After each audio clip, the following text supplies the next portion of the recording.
Sa isang liblib na nayon na napapalibutan ng malalawak na bukirin at matatayog na punong kahoy, naninirahan ang isang tahimik at masipag na magsasaka na nagngangalang Mateo.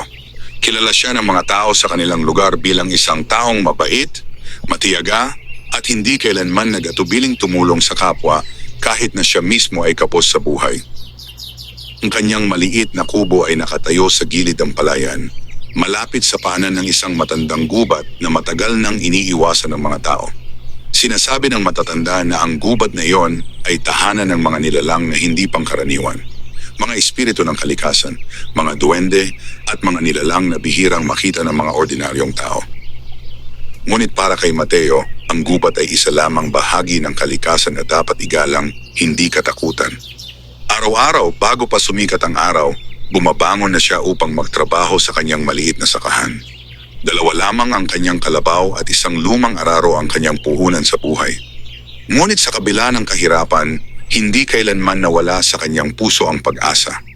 Isang hapon, matapos ang mahabang oras ng pagtatrabaho sa bukid, napansin ni Mateo na papalubog na ang araw at unti-unti nang dumidilim ang paligid.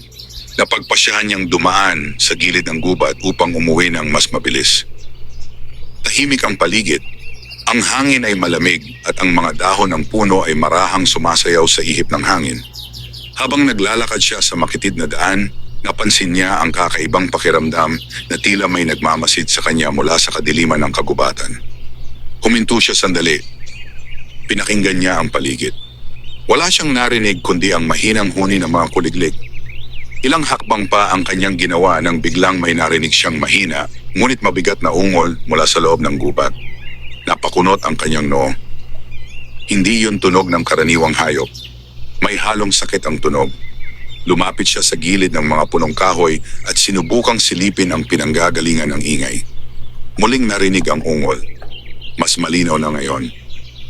May kung anong gumagalaw sa likod ng makakapal na damo. Naramdaman ni Mateo ang bahagyang kaba, ngunit nanaig ang kanyang pag-aalala. Dahan-dahan siyang pumasok sa gubat. Habang lumalalim siya sa kakahuyan, lalong lumalakas ang kakaibang pakiramdam na tila may misteryong naghihintay sa kanya. Hanggang sa makarating siya sa isang maliit na bahagi ng gubat kung saan tila may bakas ng pakikipaglaban. May mga damong nayupi, may mga sanga na naputol, at sa gitna ng madilim na lugar na iyon, nakita niya ang isang bagay na nagpatigil sa kanyang paghinga. Isang napakalaking nilalang ang nakahandusay sa lupa. Ang katawan nito ay tila tao ngunit mas malaki at mas matipuno. Ang ulo nito ay parang kabayo na may mahahabang buhok na nakalaylay sa mukha. Ang mga paa nito ay matitibay na parang sa kabayo ngunit nakatayo sa anyong halos kahawig ng tao. Hindi maaaring magkamali si Mateo. Ito ay isang tikbalang. Nilalang na matagal nang kinatatakutan ng mga tao sa kanilang lugar. Ngunit ang kinatatakutan ng lahat ay nakahandusay ngayon sa lupa, sugatan. May malaking sugat sa tagiliran nito at tila nahihirapang huminga. Ang malalaki nitong mata ay bahagyang nakadilat, puno ng pagod at sakit. Napaatras si Mateo. Sa kanyang isip ay naglaban ang dalawang damdamin, takot at awa. Alam niyang maaaring mapanganib ang nilalang na iyon. Ngunit malinaw na malinaw din na ito ay naghihirap. Sa loob ng ilang sandali, nakatayo lamang siya roon habang pinagmamasdan ang sugatang nilalang. Muling umungol ang tikbalang. Mahina, parang humihingi ng tulong. Napapikit si Mateo. Kung iiwan niya ito roon, tiyak na mamamatay ang nilalang. Ngunit kung lalapit siya, maaaring malagay sa panganib ang kanyang buhay. Unti-unti siyang lumapit. 1, 2 hakbang. Hanggang sa siya ay nasa ilang dipa na lamang mula sa nilalang. Biglang gumalaw ang tikbalang. Bahagyang umangat ang ulo nito at tumingin kay Mateo. Ang mga mata nito ay hindi galit, hindi rin mabangis. Ang nakita ni Mateo sa mga matang iyon ay isang bagay na hindi niya inaasahan. Pagmamakaawa. Doon tuluyang nagpasya ang magsasaka. Inilapag niya ang kanyang dalang sako sa lupa at dahan-dahang lumuhod sa tabi ng sugatang nilalang. Hindi siya nagsalita.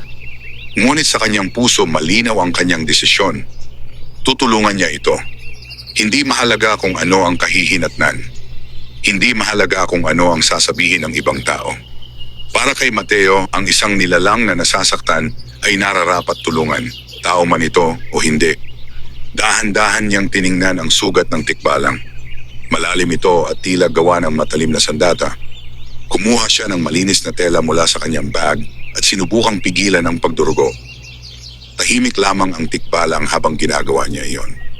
Ang malalaking mata nito ay nakatingin sa kanya, tila nagtataka sa kabutihang ipinapakita ng isang simpleng tao. Hindi alam ni Mateo na ang simpleng desisyon na ginawa niya sa gabing iyon ay magbabago sa kanyang buhay magpakailanman. Ang gabing iyon ang magiging simula ng isang lihim na hindi pa kailanman narinig ng mga tao sa kanilang lugar. Isang lihim na mag-uugnay sa kapalaran ng isang ordinaryong magsasaka at ng isang nilalang mula sa mundo ng hiwaga. At sa kailaliman ng gubat, sa ilalim ng malamlam na liwanag ng papalubog na araw, nagsimula ang isang kwento na walang sino man ang makapaniwala. Nanatiling tahimik ang kagubatan habang nakaluhod si Mateo sa tabi ng sugatang tikbalang. Ang liwanag ng dapit hapon ay unti-unti nang nawawala at ang malamig na hangin mula sa kabundukan ay dahan-dahang dumadaloy sa pagitan ng mga puno. Mula sa malapitan, mas malinaw na nakita ni Mateo ang kalagayan ng nilalang. Malalim ang sugat sa tagiliran nito at patuloy pa ring tumutulo ang dugo. Ang makapal na balahibo ng tikbalang ay nabahira na ng pula. Halos hindi na ito makagalaw at ang bawat paghinga nito ay mabigat at hirap na hirap. Hindi ito sugat na gawa ng kalikasan. May gumawa nito. May nagtangkang pumatay sa nilalang na ito. Bahagyang napailing si Mateo habang patuloy na tinatali ang tela sa sugat ng tikbalang upang kahit papaano ay mapigil ang pagdurugo. Hindi ka maaaring manatili rito. Mahina niyang bulong, bagaman hindi niya alam kung nauunawaan siya ng nilalang. Kung mananatili ang tikbalang sa gitna ng gubat sa kalagayang iyon, tiyak na hindi ito aabot ng umaga. Maaring maubusan ito ng dugo o lapitan ng mga mapapangis na hayop. Ngunit may isa pang problema. Hindi basta-basta kayang buhatin ni Mateo ang isang nilalang na kasing laki nito. Pinagmasdan niya ang paligid, tila naghahanap ng paraan. Ang kanyang kubo ay hindi kalayuan sa gilid ng gubat, ngunit ang landas papunta roon ay makitid at mapuno ng mga ugat at bato. Kung matuklasan ng mga tao na may tikbalang sa kanyang tahanan, tiyak na magdudulot iyon ng takot at kaguluhan sa buong lugar. Subalit habang iniisip niya ang lahat ng iyon, muli siyang tiningnan ng tikbalang. Sa kabila ng itsura nitong nakakatakot, malinaw na malinaw sa mga mata nito ang paghihirap. Isang nilalang na nakikipaglaban upang mabuhay. Doon muling nanaig ang kabutihan sa puso ni Mateo. Huminga siya ng malalim. Pagkatapos ay tumayo at naglibot sa paligid upang maghanap ng maaaring gamitin. Nakakita siya ng ilang matitibay na sanga ng puno. Maingat niya itong pinutol gamit ang kanyang maliit na itak. Kinuha rin niya ang kanyang lubid mula sa sako. Makalipas ang ilang sandali, nakagawa siya ng isang simpleng higaan na yari sa mga sanga at lubid. Hindi ito perpekto. Ngunit maaaring makatulong upang mahila ang tikbalang palabas ng gubat. Muli siyang lumapit sa nilalang. Subukan nating makaalis dito, sabi niya sa mahinang tinig. Dahan-dahan niyang hinila ang ginawang higaan sa tabi ng tikbalang. Hindi niya alam kung paano ito ililipat nang hindi lalo itong masasaktan. Ngunit tila naunawaan ng nilalang ang kanyang ginagawa. Sa kabila ng sakit, bahagya itong gumalaw.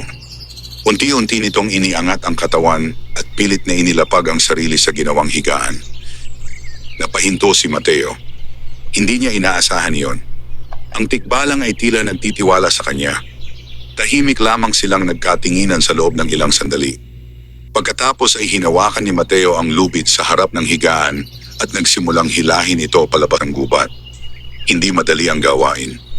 Ang bawat hakbang ay mabigat. Ang lupa ay basa at madulas.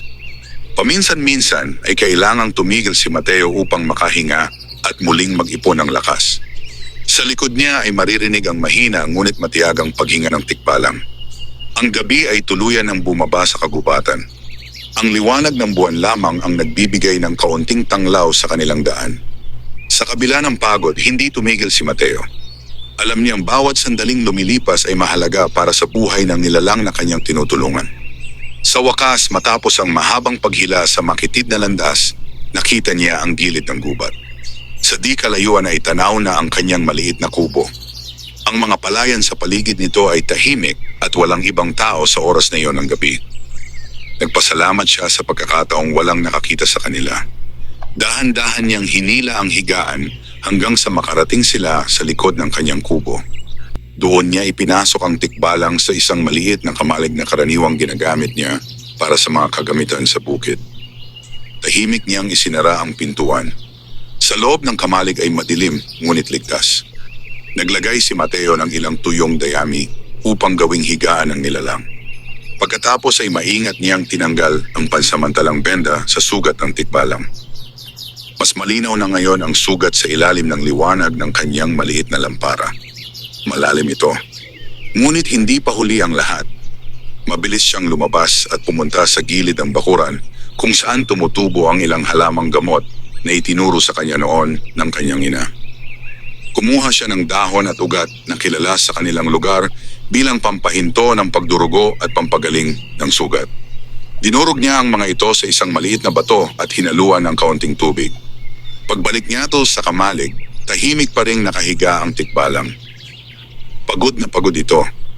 Ngunit nang makita nito si Mateo na may dalang halamang gamot, bahagyang gumalaw ang ulo nito. Maingat na inilagay ni Mateo ang dinurog na dahon sa sugat. Bahagyang napangiwi ang tikbalang dahil sa hapdi ngunit hindi ito lumaban. Matapos iyon ay muli niyang binalutan ng malinis na tela ang sugat. Lumipas ang ilang sandali ng katahimikan. Ang hangin sa labas ay malamig at ang gabi ay lalong lumalim. Naupo si Mateo sa isang lumang kahon sa loob ng kamalig habang pinagmamasdan ang nilalang na kanyang iniligtas. Hindi niya alam kung ano ang mangyayari bukas. Hindi niya alam kung anong kapalaran ang naghihintay sa kanya dahil sa ginawa niyang ito. Ngunit sa kabila ng lahat ng iyon, wala siyang pagsisisi. Sa unang pagkakataon sa kanyang buhay, naramdaman niyang may nangyayaring kakaiba. Isang bagay na tila itinakda ng tadhana. Habang tahimik siyang nakaupo, unti-unting ipinikit ng tikbalang ang mga mata nito. Ang paghinga nito ay nagsimulang maging mas maayos. Sa wakas, nakatulog ang nilalang. Ngunit hindi alam ni Mateo na sa gabing iyon, may ibang mga mata rin na nagmamasid mula sa kadiliman ng gubat. Mga matang naghahanap sa sugatang nilalang na kanyang iniligtas. At sa pagsikat ng araw kinabukasan, magsisimula ang isang bagong panganib na hindi pa niya naiisip. Madilim pa ang paligid nang magising si Mateo kinabukasan. Ang malamig na hangin ng umaga ay dumaan sa maliit na siwang ng bintana ng kanyang kubo. Saglit siyang napahiga habang pinakikinggan ang tahimik na paligid ng bukid. Ngunit agad niyang naalala ang nangyari noong nakaraang gabi. Ang sugatang tikbalang. Mabilis siyang bumangon at nagsuot ng kanyang lumang kamiseta. Walang pag-aalinlangan siyang lumabas ng kubo at naglakad patungo sa kamalig sa likod ng kanyang bahay. Habang papalapit siya, napansin niyang tahimik ang paligid. Wala siyang naririnig na kakaibang ingay mula sa loob. Bahagyang bumilis ang tibok ng kanyang puso. Dahan-dahan niyang binuksan ang pintuan. Pumasok ang sinag ng umaga sa loob ng kamalig. Nandoon pa rin ang tikbalang. Nakahiga ito sa dayami, ngunit hindi na ganon kabigat ang paghinga nito tulad ng kagabi.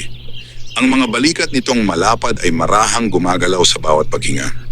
Lumapit si Mateo at maingat na sinilip ang sugat. Ang mga halamang gamot na inilagay niya kagabi ay tila gumana. Bahagyang natuyo ang dugo at hindi na gaanong dumudugo ang sugat. Napabuntong hininga siya. Salamat, bulong niya sa sarili. Habang nakatingin siya sa nilalang, biglang gumalaw ang isa nitong paa. Unti-unting nagmulat ng mata ang tikbalang. Nagkatinginan sila. Sa liwanag ng umaga, mas malinaw na nakita ni Mateo ang kakaibang anyo ng nilalang. Ang mahaba nitong buhok ay nakalaylay sa magkabilang gilid ng mukha. Ang balat nito ay tila kulay lupa at ang mga mata nito ay may kakaibang lalim. Hindi ito katulad ng mga nakakatakot na kwento na naririnig niya mula sa ibang tao. Sa halip, ang nakikita niya ngayon ay isang nilalang na tila may sariling pag-iisip at damdamin. Dahan-dahang umangat ang ulo ng tikbalang. Saglit itong nagmasid sa paligid, tila sinusubukang alamin kung nasaan ito. Pagkatapos ay muli itong tumingin kay Mateo. Walang galit sa mga mata nito. Sa halip ay may bakas ng pagkalito. Tahimik ka lang, sabi ni Mateo sa mahinahong tinig. Hindi niya alam kung naiintindihan siya ng nilalang Ngunit umaasa siyang mararamdaman nito ang kanyang mabuting hangarin. Kumuha siya ng isang mangkok ng tubig na dala niya at inilapit ito sa tikbalang. Sa una ay nag-alinlangan ang nilalang. Ngunit makalipas ang ilang sandali ay dahan-dahan nitong inilapit ang bibig sa mangkok at uminom. Napangiti si Mateo ng bahagya. Isa iyong maliit na senyales ng tiwala. Matapos uminom, muli itong humiga sa dayami. Halata ang pagod sa katawan nito. Habang pinagmamasdan niya ang tikbalang, napansin ni Mateo ang isang bagay sa sugat nito. May maliit na piraso ng bakal na nakabaon sa gilid ng sugat. Bahagyang nagulat si Mateo. Lumapit siya ng mas mabuti upang makita iyon. Mukhang dulo ito ng sibat o matalim na sandata. Ibig sabihin, hindi aksidente ang nangyari sa tikbalang. May mga taong umatake rito. Unti-unting nabuo sa isip ni Mateo ang isang posibilidad.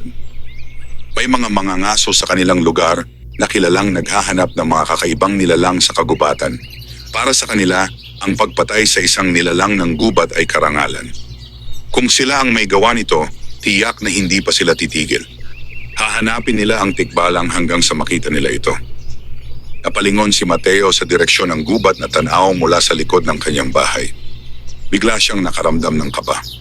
Kung matunto ng mga mangangaso ang bakas ng dugo sa gubat, maaari nilang matuklasan kung saan napunta ang nilalang. Ano wag nalaman nilang may tumulong dito, maaaring siya ang mapagbintangan. Bumalik ang kanyang tingin sa tikbalang. Tahimik itong nakahiga ngunit mulat ang mga mata. Tila nauunawaan nito ang bigat ng sitwasyon. Dahan-dahang lumapit si Mateo at lumuhod sa tabi nito. May nakabaon pa sa sugat mo, sabi niya habang maingat na sinusuri ang bakal. Kumuha siya ng maliit na kutsilyo mula sa kanyang baywang at hinawakan ang piraso ng bakal. Masakit ito, mahina niyang sabi. Hindi gumalaw ang tikbalang. Sa halip ay tumingin lamang ito kay Mateo. Huminga ng malalim ang magsasaka. Pagkatapos ay maingat niyang hinila ang bakal mula sa sugat. Bahagyang napakibot ang katawan ng tikbalang ngunit hindi ito lumaban. Lumabas ang dugo mula sa sugat ngunit mabilis itong nilagyan ni Mateo ng panibagong halamang gamot. Matapos ang ilang sandali, muli niyang binalutan ng tela ang sugat. Tahimik lamang silang dalawa sa loob ng kamalig. Ngunit sa labas, nagsisimula ng gumising ang mundo. Ang mga ibon ay umaawit sa mga puno at ang liwanag ng araw ay unti-unting lumalawak sa bukirin. Biglang may narinig si Mateo. Mga boses. Mula sa malayo. Napalingon siya sa direksyon ng kalsadang papunta sa gubat. May mga taong nagsasalita at tila papalapit ang mga ito. Napatayo si Mateo at lumapit sa maliit na bintana ng kamalig. Sa di kalayuan, nakita niya ang tatlong lalaki na naglalakad sa gilid ng bukid. May dala silang mga sibat at lubid. Ang kanilang mga damit ay marumi sa putik ng gubat. Kilala niya ang mga ito, mga mangangaso. Ang direksyon na kanilang tinatahak ay papunta mismo sa gubat kung saan niya natagpuan ang tikbalang kagabi. Unti-unting bumigat ang pakiramdam ni Mateo. Kung makita ng mga lalaking iyon ang bakas ng dugo sa kagubatan, maaari nilang sundan ang landas hanggang sa kanyang bahay. At kapag nangyari iyon, hindi lamang ang tikbalang ang malalagay sa panganib, pati siya. Sa loob ng kamalig, muling tumingin ang tikbalang kay Mateo. Parang naramdaman nito ang tensyon sa hangin. Sa labas, hindi na patuloy na papalapit ang mga mangangaso. Sa unang pagkakataon mula nang iligtas niya ang nilalang, napagtanto ni Mateo na ang kanyang kabutihan ay maaaring magdala sa kanya sa isang panganib na hindi niya kailanman inakala. Nakatayo si Mateo sa tabi ng maliit na bintana ng kamalig habang pinagmamasdan ang tatlong lalaking papalapit mula sa malayong bahagi ng bukid. Ang kanilang mga hakbang ay mabagal ngunit tiyak, tila sanay sa paglalakad sa maputik at madamong lupa. Sa kanilang mga balikat ay nakasabit ang mga sibat at ang isa sa kanila ay may hawak na lubid na karaniwang ginagamit sa paghuli ng mababangis na hayop. Hindi mahirap hulaan ang kanilang pakay. Ang mga lalaking iyon ay kilala sa kanilang pagiging mangangaso sa kagubatan. Ilang beses na silang nagbalik mula roon na may daladalang mga patay na usa. Baboy ramo man at kung minsan ay mga hayop na hindi karaniwang nakikita ng mga tao. Ngunit ngayon, iba ang pakiramdam ni Mateo. Hindi siya nagkakamali sa kanyang kutob. Ang sugat ng tikbalang ay gawa ng sibat. At ang mga lalaking iyon ay may dalang sibat. Unti-unting bumigat ang hangin sa loob ng kamalig. Napalingon si Mateo sa tikbalang. Nakahiga pa rin ito sa dayami, ngunit nakatingin sa kanya ang mga mata nitong malalaki at tahimik. Parang nauunawaan nito ang panganib na papalapit. Lumapit si Mateo at mahinang nagsalita. Manatili ka lang dyan, huwag kang gagawa ng ingay. Hindi niya alam kung maiintindihan ito ng nilalang, ngunit umaasa siyang sapat ang katahimikan upang hindi ito matuklasan. Lumabas siya ng kamalig at maingat na isinara ang pinto. Pagkatapos ay naglakad siya papunta sa harap ng kanyang kubo, sinusubukang magmukhang kalmado kahit na mabilis ang tibok ng kanyang puso. Makalipas ang ilang sandali, narating ng 3 mangangaso ang gilid ng kanyang bukid. Ang una sa kanila ay isang matangkad na lalaki na may makapal na balbas at matalimang tingin.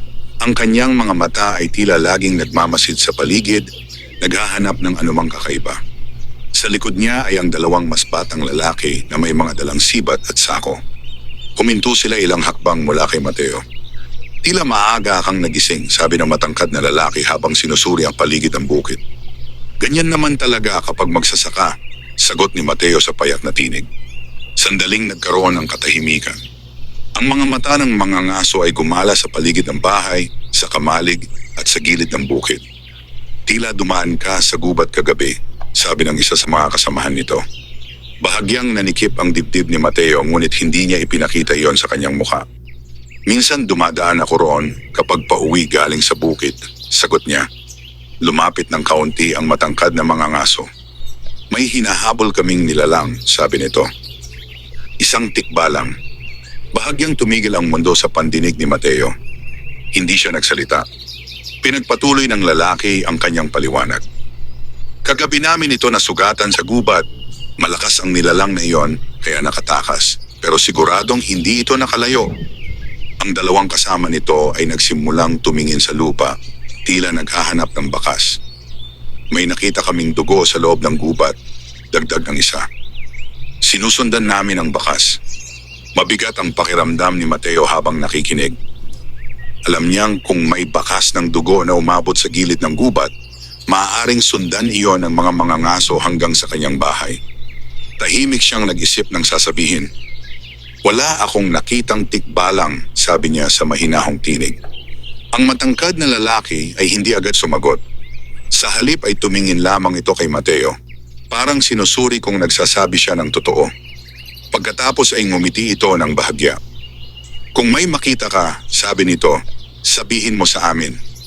Tumango si Mateo. Ang mga nilalang na ganyan ay mapanganib, dagdag ng lalaki. Mas mabuting patayin bago pa makapanakit ng tao. Sa likod ng kanyang mga salita ay may bigat na tila babala. Ilang sandali pa ay lumingon ang mga ngaso sa kanyang mga kasama. Magpatuloy tayo, sabi niya. Dahan-dahan silang naglakad palayo sa bukid ni Mateo, patungo muli sa gilid ng gubat. Nanatiling nakatayo si Mateo habang pinagmamasdan silang lumalayo. Hindi siya gumalaw hanggang sa tuluyan silang mawala sa paningin. Nang makasiguro siyang wala na sila, mabilis siyang naglakad pabalik sa kamalig. Binuksan niya ang pinto at pumasok. Nandoon pa rin ang tikbalang. Tahimik itong nakahiga ngunit nakatingin sa kanya.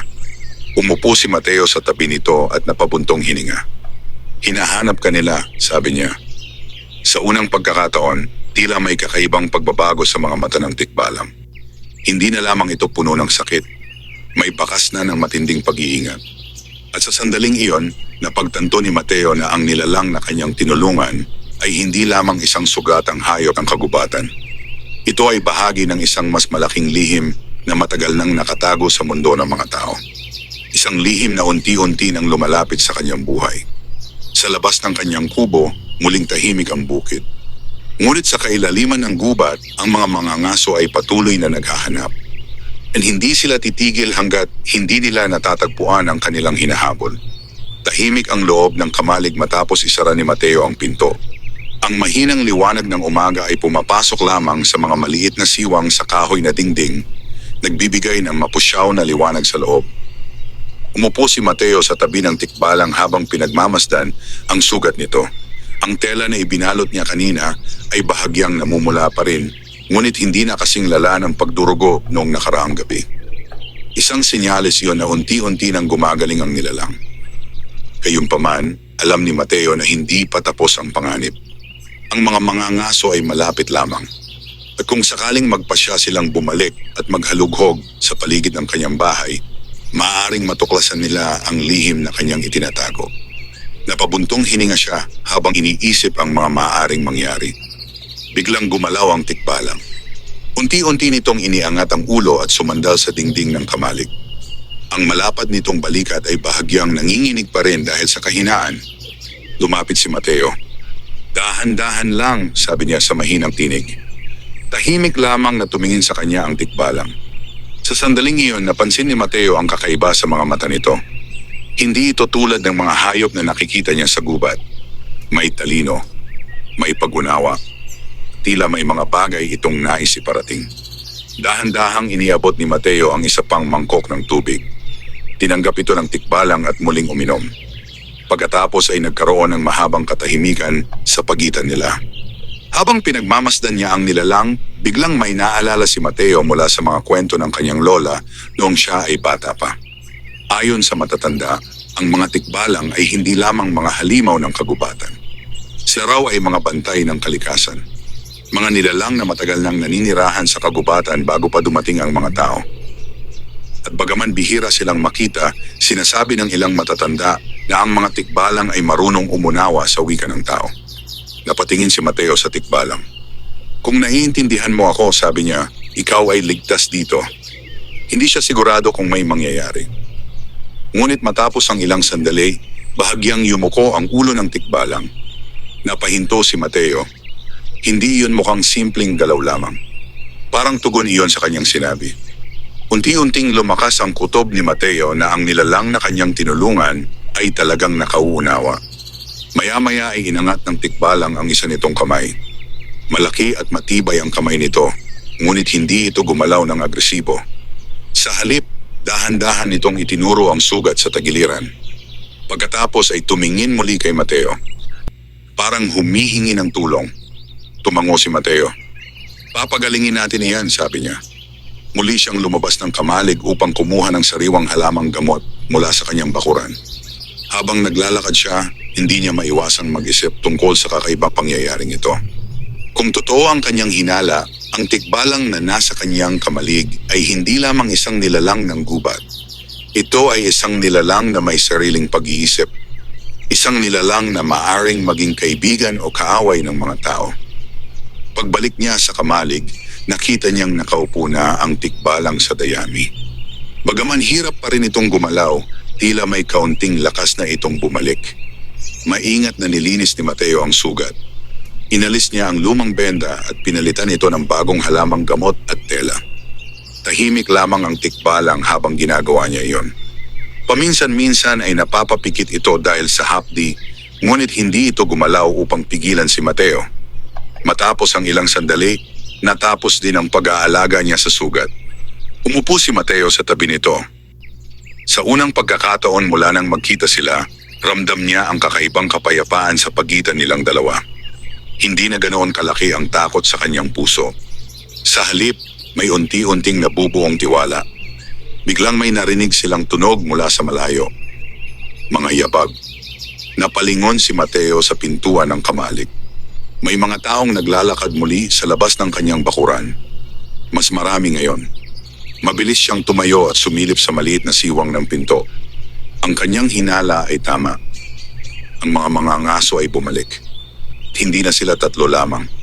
May kasama na silang iba pang lalaki. Lahat sila ay may dalang mga sibat at lubid. Ang kanilang mga mata ay seryosong nakatingin sa paligid. Tila naghahanap ng anumang bakas ng kanilang hinahabol. Naramdaman ni Mateo ang lamig na gumapang sa kanyang likod. Hindi ito magandang senyales. Kung mas marami na ang mga mangangaso, ibig sabihin ay determinado silang hulihin o patayin ang tikbalang. Dahan-dahan siyang lumingon sa nilalang sa likod niya. Ang tikbalang ay nakatingin din sa pintuan. Parang nararamdaman nito ang papalapit na panganib. Sa loob ng kamalig, ang katahimikan ay naging mas mabigat. Sa labas, ang mga mangangaso ay nagsimulang kumalat sa paligid ng bukid. At sa unang pagkakataon, napagtanto ni Mateo na maaring hindi na sapat ang pagtatago. maaaring kailanganin na niyang gumawa ng isang desisyon na magbabago sa kanyang buhay. Isang desisyong maaaring maglagay sa kanya sa gitna ng isang labanan na hindi niya kailanman hinangad. Mas lalong bumigat ang katahimikan sa loob ng kamalig habang nakikinig si Mateo sa mga yabag ng mga mangangaso sa labas ng kanyang bakuran. Ang bawat tunog ng kanilang mga hakbang ay tila mas lumalakas sa kanyang pandinig. Dahan-dahan siyang lumapit muli sa siwang ng pinto. Sa labas ay nakita niyang 4 na lalaki ang naglalakad sa paligid ng kanyang bukid. Ang dalawa sa kanila ay tila sinusuri ang lupa, hinahanap ang anumang bakas na maaaring magturo sa kanila sa direksyon ng kanilang hinahanap. Ang isa naman ay nakatingin sa direksyon ng kanyang kubo, at ang huli ay papalapit sa mismong kamalig. Naramdaman ni Mateo ang biglang pagbilis ng tibok ng kanyang puso. Kung lalapit pa ang lalaking iyon, maaaring mapansin nito ang kakaibang presensya sa loob ng kamalig. Mabilis siyang lumingon sa tikbalang. Ang nilalang ay tahimik lamang na nakaupo sa dayami, ngunit malinaw na alam nito ang nangyayari. Ang malalaking mata nito ay nakatingin sa pintuan. Tila handa ito sa anumang mangyari. Lumapit si Mateo at mahinang nagsalita. "Manatili ka lang dyan. Huwag kang gagalaw." Hindi niya alam kung maiintindihan ng tikbalang ang kanyang sinabi, ngunit tila nakinig ang nilalang. Hindi ito gumalaw kahit bahagya. Sa labas, ang mga yabag ay lalong lumapit. May narinig siyang boses. Nandito ang bakas ng dugo. Napapikit si Mateo sandali. Ibig sabihin, natunton nila ang dugo mula sa gubat hanggang sa gilid ng kanyang bukid. "Baka dumaan lang dito," sagot ng isa pang mangangaso. "Hindi," sabi ng matangkad na lalaki na nakita niya kanina. "Malakas ang tikbalang na yon. Kung nakatakas man, maaaring may tumulong dito." Sandaling nanahimik ang grupo. Pagkatapos ay nagsalita ang isa sa kanila. "Ang bahay ni Mateo ang pinakamalapit dito." Para bang tumigil ang mundo sa sandaling iyon. Sa loob ng kamalig, halos hindi makahinga si Mateo Term. Narinig niya ang mabibigat na hakbang na papalapit sa kanyang bahay. May kumatok sa pintuan ng kubo. "Mateo!" sigaw ng isang lalaki. Dahan-dahang huminga si Mateo upang pakalmahin ang sarili. Kung hindi siya lalabas, lalo lamang silang maghihinala. Maingat niyang binuksan ang pinto ng kamalig at lumabas. Sinigurong isinara ito ng maayos sa likod niya. Pagkatapos ay naglakad siya papunta sa harap ng kanyang kubo kung saan naghihintay ang mga mangangaso. "May kailangan ba kayo?" tanong niya sa payak na tinig. Ang matangkad na mangangaso ay nakatingin sa kanya ng matagal bago nagsalita. "May bakas ng dugo na papunta sa lugar na ito," sabi nito. "Sigurado ka bang wala kang nakita kagabi?" Umiling si Mateo. "Wala." Tahimik na nagkatinginan ang mga mangangaso. Ang isa sa kanila ay tumingin sa paligid ng bakuran. "Maaaring nagtatago ito malapit dito," sabi niya. Ang matangkad na lalaki ay muling nagsalita. "Kailangan naming tingnan ang paligid." Hindi na makapagsalita si Mateo agad. Kung hahanapin nila ang paligid ng bahay, maaaring makita nila ang kamalig. At kapag binuksan nila iyon, lahat ay matatapos. Ngunit hindi siya maaaring tumanggi. Ang pagtanggi ay lalo lamang magpapataas ng kanilang hinala. "Wala akong tinatago," sabi niya sa mahinahong tinig. "Tingnan ninyo kung gusto ninyo." Agad na kumalat ang mga mangangaso sa paligid ng bakuran. Ang isa ay tumingin sa likod ng kubo. Ang isa ay pumunta sa gilid ng palayan. At ang matangkad na mangangaso ay dahan-dahang naglakad papunta sa kamalig. Halos maramdaman ni Mateo ang lamig na gumapang sa kanyang katawan. Ang bawat hakbang ng lalaki ay tila tumitimbang sa hangin. Tumigil ito sa harap ng kamalig. Tinitigan nito ang pinto. Pagkatapos ay hinawakan ang hawakan. Sa loob ng kamalig, tahimik na nakaupo ang tikbalang. Walang galaw. Walang tunog. Para bang naging bahagi ito ng dilim. Ang kamay ng mga ngaso ay bahagyang gumalaw upang buksan ang pinto. Ngunit sa mismong sandaling iyon, may sumigaw mula sa gilid ng bukid. "May nakita akong bakas." Napalingon ang lahat. Agad na binitawan ng mga ngaso ang hawakan ng pinto at tumakbo papunta sa kanyang mga kasama. Nanatiling nakatayo si Mateo habang pinagmamasdan silang lahat na nagtipon sa gilid ng bukid. Isa sa kanila ay nakayuko sa lupa. Papunta ito sa kabilang bahagi ng gubat, sabi ng lalaki. Ang matangkad na mga ngaso ay tumingin muli sa paligid ng bakuran ni Mateo. Pagkatapos ay tumango. Magpatuloy tayo. Isa-isa silang naglakad palayo sa bahay ni Mateo at bumalik sa direksyon ng gubat. Hindi gumalaw si Mateo hanggang sa tuluyan silang mawala sa paningin. Tanging nang mawala na ang kanilang mga yabag, saka siya dahan-dahang napaupo sa lupa. Pakiramdam niya ay ngayon lamang siya nakahinga ng maluwag. Makalipas ang ilang sandali, tumayo siya at mabilis na bumalik sa kamalig. Binuksan niya ang pinto. Sa loob ay naroon pa rin ang tikbalang. Tahimik, nakatingin sa kanya. Sa sandaling iyon, napagtanto ni Mateo na isang manipis na linya lamang ang naghiwalay sa kanila mula sa kapahamakan. Kung hindi sumigaw ang isang mangangaso sa tamang sandali, maaaring nabuksan na ang pinto ng kamalig. And maaaring hindi na sila buhay ngayon. Dahan-dahan siyang lumapit sa tikbalang. Sa unang pagkakataon mula nang magkita sila, ang nilalang ay bahagyang yumuko sa kanya. Parang isang tahimik na pasasalamat. Ngunit kahit nakaligtas sila sa pagkakataong iyon, alam ni Mateo ang isang bagay. Hindi pa tapos ang panganib. Ang mga mangangaso ay hindi titigil. Sa bawat araw na lumilipas, mas lumalapit ang sandali kung kailan kakailanganin nilang harapin ang kapalaran. Matagal na nanatiling tahimik si Mateo sa loob ng kamalig matapos umalis ang mga mangangaso. Ang kanyang dibdib ay dahan-dahang kumakalma habang sinusubukan niyang iproseso ang lahat ng nangyari. Isang iglap lamang ang pagitan nila mula sa pagkakatuklas. Kung nabuksan ang pintuan ng kamalig, hindi niya alam kung ano ang maaaring mangyari sa kanya, sa tikbalang o sa buong lugar. Lumapit siya sa nilalang at muling sinuri ang sugat nito. Ang benda ay bahagyang basa ngunit hindi na ganoon kalala ang pagdurugo. Mukhang unti-unti na itong gumagaling. Ang tikbalang ay nakaupo pa rin sa dayami, tahimik na pinagmamasdan si Mateo. May kakaibang katahimikan sa pagitan nila, isang uri ng pag-unawa na hindi kailangang ipaliwanag ng mga salita. Malapit na nilang matunton ang lahat, sabi ni Mateo habang umuupo sa kahon sa tabi ng dingding. Hindi niya alam kung naiintindihan at siya ng nilalang, ngunit may pakiramdam siyang hindi siya nag-iisa sa pagharap sa sitwasyon. Lumipas ang ilang sandali ng katahimikan. Biglang gumalaw ang tikbalang. Dahan-dahan itong tumayo. Sa unang pagkakataon mula nang dalhin ito ni Mateo sa kamalig, nakita niyang muli itong tumayo ng buo. Bagaman may kahinaan pa rin sa galaw nito, malinaw na mas malakas na ito kaysa noong unang gabi. Ang ulo nitong parang kabayo ay bahagyang yumuko habang nakatingin kay Mateo. Pagkatapos ay may ginawa itong bagay na hindi inaasahan ng magsasaka. Nangat ng tikbalang ang kanang kamay nito at inilagay sa sariling dibdib. Pagkatapos ay itinuro ang sarili. Rabon, napatigil si Mateo. Ang tinig ng tikbalang ay mababa at mabigat, parang hangin na dumadaan sa pagitan ng mga puno sa gubat. Hindi ito malinaw tulad ng pagsasalita ng tao, ngunit sapat upang maunawaan. Ravon, ulit ng nilalang. Napagtanto ni Mateo na iyon ang pangalan nito. Napangiti siya ng bahagya. Ako si Mateo, sabi niya habang itinuro ang sarili. Tahimik na tumingin ang tikbalang sa kanya. Pagkatapos ay bahagyang tumango. Parang tinatanggap ang kanyang pangalan. Ang sandaling iyon ay tila nagbukas ng bagong pintuan sa pagitan nilang dalawa. Hindi na lamang sila isang tao at isang nilalang ng gubat. May nagsisimula ng pagkakaunawaan. Matapos ang ilang sandali, naglakad ang tikbalang patungo sa maliit na siwang ng kamalig kung saan makikita ang kagubatan sa malayo.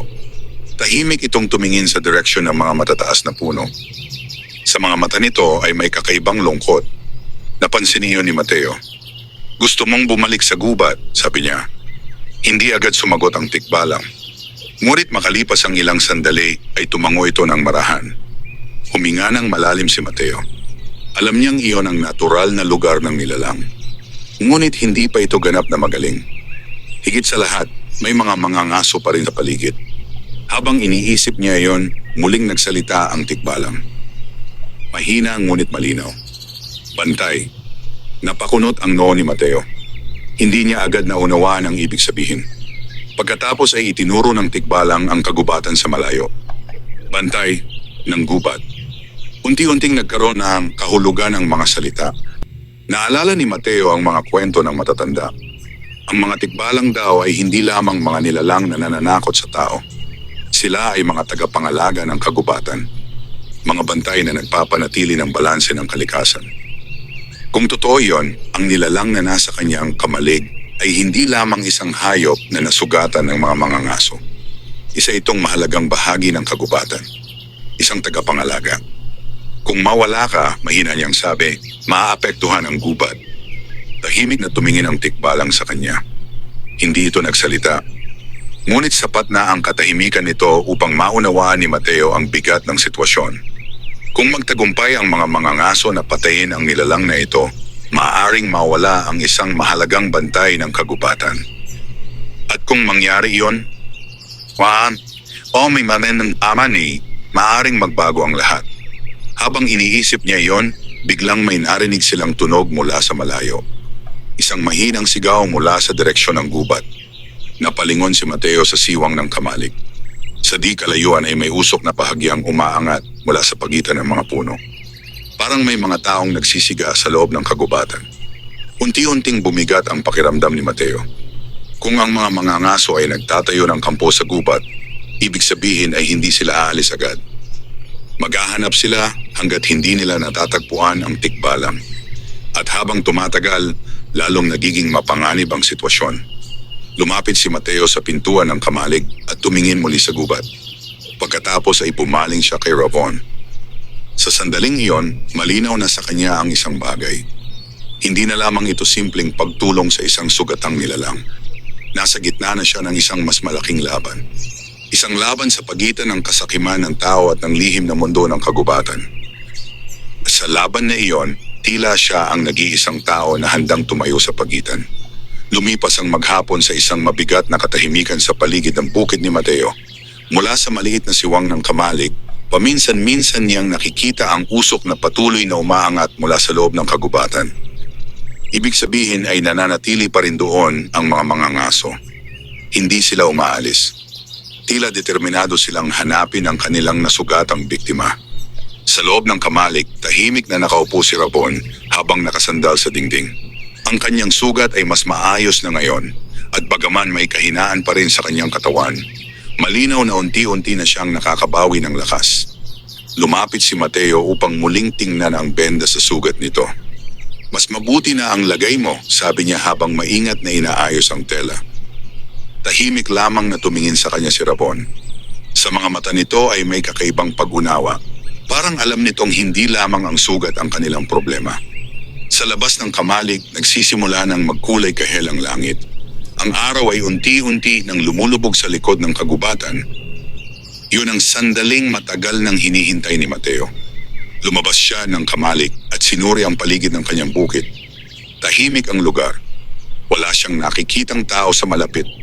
Ang mga mangangaso ay tila nananatili pa rin sa loob ng gubat. Muling bumalik si Mateo sa loob ng kamalig. Ngayong gabi, sabi niya kay Rabon. Bahagyang yumuko ang tikbalang, tila hinihintay ang susunod niyang sasabihin. Kailangan kitang maibalik sa gubat. Sa unang pagkakataon sa buong araw, may bahagyang liwanag na lumitaw sa mga mata ni Rabon. Ngunit alam ni Mateo na hindi magiging madali ang gagawin nila. Kung dadaan sila sa karaniwang daan papunta sa kagubatan, maaaring makita sila ng mga mangangaso. E nung mangyari iyon, hindi lamang ang tikbalang ang nasa panganib. Pati siya. Kaya buong maghapon niyang pinag-isipan ang isang paraan. May isang lumang daan sa likod ng kanyang bukid. Isang makitid na landas na halos matabunan na ng damo at mga ligaw na halaman. Noon pa man ay bihira ng gamitin ng mga tao ang daang iyon dahil sa hirap ng paglalakad dito. Ngunit para kay Mateo, iyon ang pinakamagandang pagkakataon upang makabalik si Rabon sa kagubatan ng hindi napapansin. Habang lalong dumidilim ang paligid, nahamawa na ba siya biligit, nagsimula na siyang maghanda. Kumuha siya ng isang maliit na lampara ngunit hindi niya ito agad sinindihan. Ayaw niyang makita ang liwanag mula sa malayo. Pagkatapos ay kumuha siya ng makapal na tela at muling binalutan ng maayos ang sugat ni Rabon. Kailangan mong magtiis sa paglalakad, sabi niya. Tahimik na tumango ang tikbalang. Unti-unti itong tumayo. Bagaman may bahagyang pag-alog sa galaw nito, malinaw na mas malakas na ito kaysa sa mga nakaraang araw. Binuksan ni Mateo ang pinto ng kamalig at sumilip muna sa paligid. Tahimik pa rin ang gabi. Ang buwan ay bahagyang lumitaw sa pagitan ng mga ulap, nagbibigay ng mapusyaw na liwanag sa bukirin. Halika, bulong niya. Dahan-dahang lumabas si Rabon sa kamalig. Sa unang pagkakataon, tumapak muli ang tikbalang sa lupa sa labas ng kubo ni Mateo. Sandali itong tumigil at tumingin sa malawak na bukid. Pagkatapos ay tumingin sa direksyon ng kagubatan. Para bang nararamdaman nito ang tawag ng kanyang tahanan. Nagsimulang maglakad si Mateo patungo sa likod ng kanyang bukid. Sumunod si Rabon sa kanya, tahimik at maingat sa bawat hakbang. Ang landas na tinatahak nila ay halos hindi na makilala dahil sa damo at mga ligaw na halaman. Ngunit kabisado iyon ni Mateo. Maraming beses na siyang dumaan doon noong siya ay bata pa. Habang naglalakad sila, tanging tunog ng kanilang mga hakbang at ang mahihinang huni ng mga insekto ang maririnig sa paligid. Ngunit ilang sandali pa ay may napansin si Mateo. Sa malayo mula sa direksyon ng kagubatan, may liwanag na kumikislap. Mga apoy. Ang kampo ng mga mangangaso. Napahinto siya. Kung magpapatuloy sila sa direksyong iyon, maaaring makita sila ng mga lalaking naghahanap kay Rabon. Nilingon niya ang tikbalang. Tahimik itong nakatingin sa mga ilaw sa malayo. Tila nauunawaan din nito ang panganib. Huminga ng malalim si Mateo. Kailangan nating dumaan sa mas malalim na bahagi ng gubat, sabi niya. Ngunit iyon ay mas mapanganib. Mas makapal ang mga puno roon. Mas madilim. At may mga bahagi na halos walang landas. Ngunit iyon lamang ang kanilang pag-asa. Muli silang naglakad, ngayon ay patungo sa mas masukal na bahagi ng kagubatan. Ang hangin ay mas malamig dito at ang mga puno ay tila nagiging mas matataas habang sila ay papalalim. Habang naglalakad sila, biglang may narinig si Mateo. Isang tunog mula sa likod nila. Yabag. Agad siyang huminto. Naramdaman ni Rabon ang pagbabago sa kanyang kilos at tumigil din. Muling narinig ang tunog. Mga yabag ng tao. Hindi sila nag-iisa sa kagubatan. Sa dilim ng mga puno, may mga aninong dahan-dahang gumagalaw sa kanilang direksyon. Ang mga mangangaso ay mas malapit na kaysa sa inaakala ni Mateo. At sa pagkakataong ito, wala ng kubo o kamalig na mapagtataguan. Nanatiling nakatigil si Mateo sa gitna ng madilim na bahagi ng kagubatan habang nakikinig sa mga yabag na papalapit mula sa kanilang likuran. Ang malamig na hangin ay dumadaloy sa pagitan ng mga punong kahoy at ang mahinang liwanag ng buwan ay halos hindi na umaabot sa kanilang kinatatayuan. Muli niyang narinig ang mga yabag. Mas malinaw na ngayon. Hindi iyon tunog ng mga hayop sa gubat.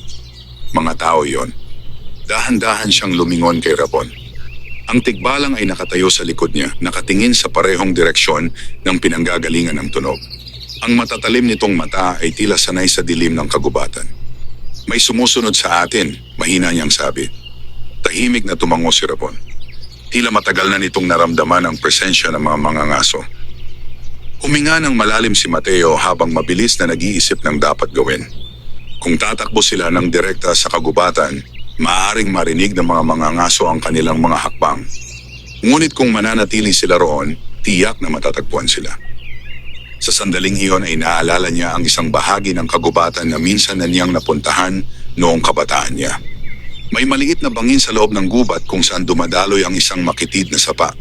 Ang lugar na iyon ay bihirang puntahan ng mga tao dahil sa hirap ng daan. Kung makarating sila roon, maaaring mawala ang kanilang bakas. Dahan-dahan siyang lumingon kay Rabon. Kailangan nating lumayo sa landas na ito, bulong niya. Unti-unting nagsimulang gumalaw si Mateo patungo sa mas masukal na bahagi ng kagubatan. Sumunod si Rabon. Sa kabila ng sugat nito, tahimik at maingat ang bawat hakbang ng tikbalang. Halos walang tunog ang paggalaw nito sa ibabaw ng mga tuyong dahon. Ngunit sa likod nila, patuloy ang paglapit ng mga mangangaso. Maya-maya ay narinig ni Mateo ang isang boses. Narinig ko ang galaw sa bahaging iyon. Napahigpit ang kanyang paghinga. Ibig sabihin ay napansin na sila. Doon, sigaw ng isa pang mangangaso. Sa sandaling iyon ay napilitan na silang kumilos ng mas mabilis. Nagsimulang tumakbo si Mateo sa pagitan ng mga puno, iniiwasan ang mga ugat at mga nakaharang na sanga sa kanilang daan. Sumunod si Rabon sa likod niya. Sa kabila ng laki ng tikbalang, mabilis itong kumilos sa loob ng kagubatan. Halatang kabisado nito ang paggalaw sa ganitong lugar. Sa likuran nila ay naririnig na ang mga mangangaso, mga sigaw, mga yabag. Ang ilang sanga ay nababali habang hinahabol sila ng mga lalaki. Habang tumatakbo, naramdaman ni Mateo ang pagod na unti-unting bumibigat sa kanyang katawan. Ngunit hindi siya maaaring tumigil. Kung titigil siya ngayon, maaaring hindi na siya makaalis ng buhay. Maya-maya ay narinig niya ang tunog ng tubig. Sapa, mas bumilis ang kanyang hakbang. Ilang sandali pa ay bumungad sa kanila ang maliit na bangin na kanyang naaalala. Sa ibaba nito ay dumadaloy ang malamig na tubig ng sapa sa pagitan ng mga bato. Huminto siya saglit at lumingon kay Rabon. Kailangan nating dumaan sa tubig, sabi niya. Kung maglalakad sila sa loob ng sapa, mawawala ang kanilang bakas at mahihirapan ang mga mangangaso na sundan sila. Hindi na nagtanong ang tikbalang. Agad itong tumalon pababa sa bangin, maingat na lumapag sa gilid ng tubig. Sumunod si Mateo. Ang malamig na tubig ay umabot sa kanyang mga paa habang nagsimula silang maglakad sa loob ng sapa. Sa likod nila ay narinig pa rin ang mga mangangaso. Ngunit nang makarating ang mga ito sa bangin, tila nagkaroon ng kalituhan. Nasaan na sila? Dito sila tumakbo. May isa pang sumigaw. Walang bakas! Nagtago si Mateo sa likod ng isang malaking bato habang nakikinig. Kasama niya si Rabon na tahimik lamang na nakatayo sa tubig. Makalipas ang ilang sandali, narinig nila ang mga mangangaso na nagsimulang maghiwa-hiwalay upang maghanap sa ibang direksyon. Unti-unting lumayo ang kanilang mga poses. Napabuntong hininga si Mateo. Mukhang pansamantala silang nakaligtas. Ngunit alam niyang hindi pa iyon ang katapusan. Habang patuloy silang naglalakad sa loob ng sapa, unti-unting nagbago ang itsura ng kagubatan sa paligid nila. Ang mga puno ay naging mas matataas. Ang hangin ay naging mas malamig. At ang paligid ay tila mas tahimik kaysa sa mga bahagi ng kagubatan na malapit sa kanyang bukid. Huminto si Rabon at tumingin sa paligid. Sa unang pagkakataon mula nang magsimula ang kanilang pagtakas, nakita ni Mateo ang kakaibang pagbabago sa mukha ng tikbalang. Ang pagod sa mga mata nito ay napalitan ng isang kakaibang katahimikan. Parang narating na nila ang isang lugar na pamilyar sa kanya. Malalim na bahagi ng gubat ito, sabi ni Mateo. Bahagyang tumango si Rabon. Sa di kalayuan, sa pagitan ng mga matataas na puno, may isang bahagi ng kagubatan na tila mas maliwanag kaysa sa iba. Isang lugar na tila may kakaibang presensya. Hindi alam ni Mateo kung bakit, ngunit naramdaman niyang ang lugar na iyon ay mahalaga. Habang tinitingnan niya iyon, muling nagsalita si Rabon sa mababang tinig. Tahanan! Napatingin si Mateo sa kanya. Ibig sabihin, malapit na sila sa tunay na teritoryo ng mga tikbalang. Ngunit kahit nakalayo na sila sa mga mangangaso, may kutob si Mateo na hindi pa tapos ang kanilang paglalakbay. Ang kagubatan na kanilang pinasok ay may sariling mga lihim. At hindi lahat ng lihim na iyon ay handang magpakita ng kabaitan sa mga taong tulad niya. Nagpatuloy sa paglakad sina Mateo at Rabon sa loob ng malamig na tubig ng sapa hanggang sa tuluyan na nilang maramdaman na wala nang sumusunod sa kanila. Unti-unting lumayo ang mga sigaw ng mga mangangaso hanggang sa tuluyan na itong naglaho sa katahimikan ng kagubatan. Sa wakas ay huminto si Mateo. Ang kanyang dibdib ay mabilis pa ring umaangat at bumababa dahil sa pagod. Ang kanyang mga paa ay mabigat mula sa mahabang pagtakbo at paglalakad sa loob ng malamig na tubig. Ngunit sa kabila ng pagod, naramdaman niyang ligtas na sila sa sandaling iyon. Dahan-dahan siyang umakyat mula sa sapa at umupo sa isang malaking bato sa gilid nito.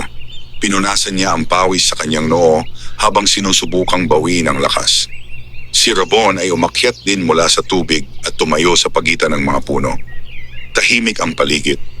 Ang hangin ay may kakaibang lamig na tila hindi pangkaraniwan sa ibang bahagi ng kagubatan.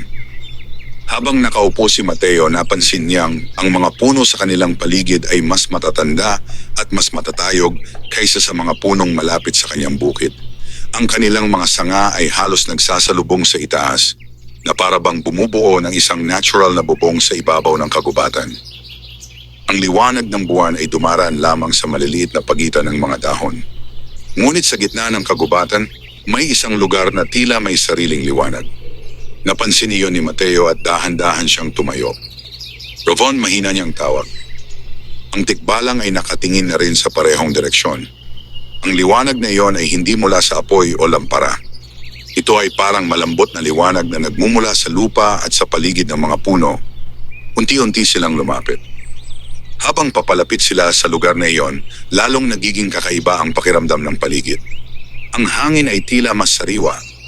Ang mga dahon ay marahang gumagalaw kahit walang malakas na hangin.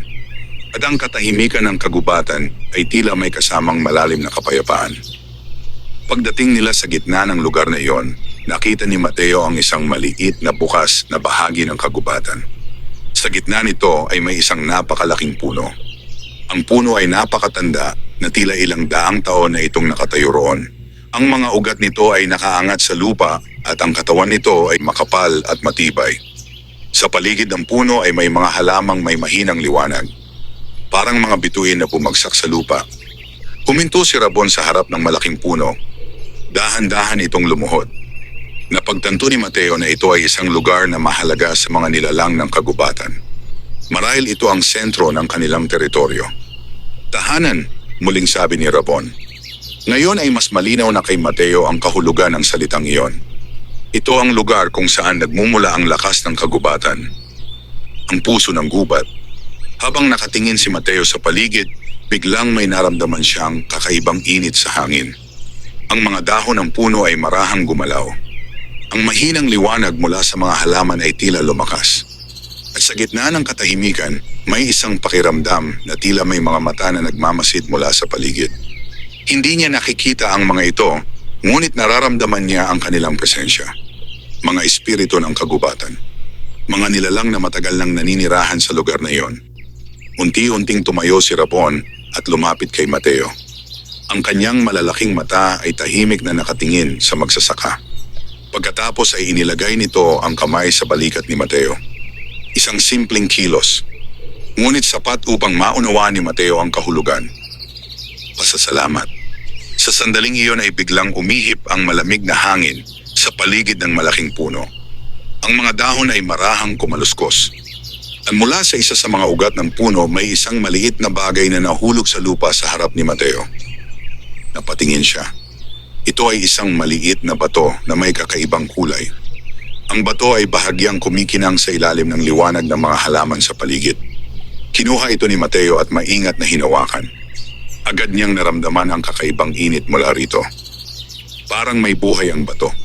Lumapit si Rabon at tumingin sa bagay na nasa kamay ni Mateo. Pagkatapos ay tumango ito ng marahan. Parang sinasabing iyon ay isang regalo. Isang biyaya ng kagubatan. Hindi lubos na nauunawaan ni Mateo ang tunay na kapangyarihan ng batong iyon, ngunit naramdaman niyang ito ay isang tanda. Isang gantimpala para sa kabutihang kanyang ipinakita. Sa wakas ay tahimik na nagkatinginan ng dalawa. Ang isang magsasaka. Ano ang isang bantay ng kagubatan? Magkaibang nilalang mula sa magkaibang mundo. Ngunit sa isang maikling panahon, pinagtagpo sila ng kapalaran. Unti-unting nagsimulang maglakad palayo si Rabon, papasok sa mas malalim na bahagi ng kagubatan. Bago tuluyang mawala sa dilim ng mga puno, huminto ito sandali at muling lumingon kay Mateo. Sa mga mata nito ay may tahimik na pangako. Isang pangako na ang kabutihan na ipinakita ng isang tao ay hindi kailanman malilimutan ng kagubatan. Pagkatapos ay tuluyan na itong nawala sa dilim ng kagubatan. Nanatiling nakatayo si Mateo sa ilalim ng matandang puno, hawak ang maliit na kumikinang na bato sa kanyang palad. Ang gabi ay tahimik, ngunit sa kanyang puso alam niyang ang gabing iyon ay magpakailanman niyang maaalala. Dahil sa gabing iyon, natuklasan niya na ang kagubatan ay hindi lamang isang lugar ng misteryo. Ito ay isang mundo na may sariling buhay, sariling mga bantay, at sariling paraan ng pagbibigay gantimpala sa mga taong may pusong handang tumulong. At mula sa araw na iyon, ang buhay ng isang simpleng magsasaka ay hindi na kailanman magiging katulad ng dati.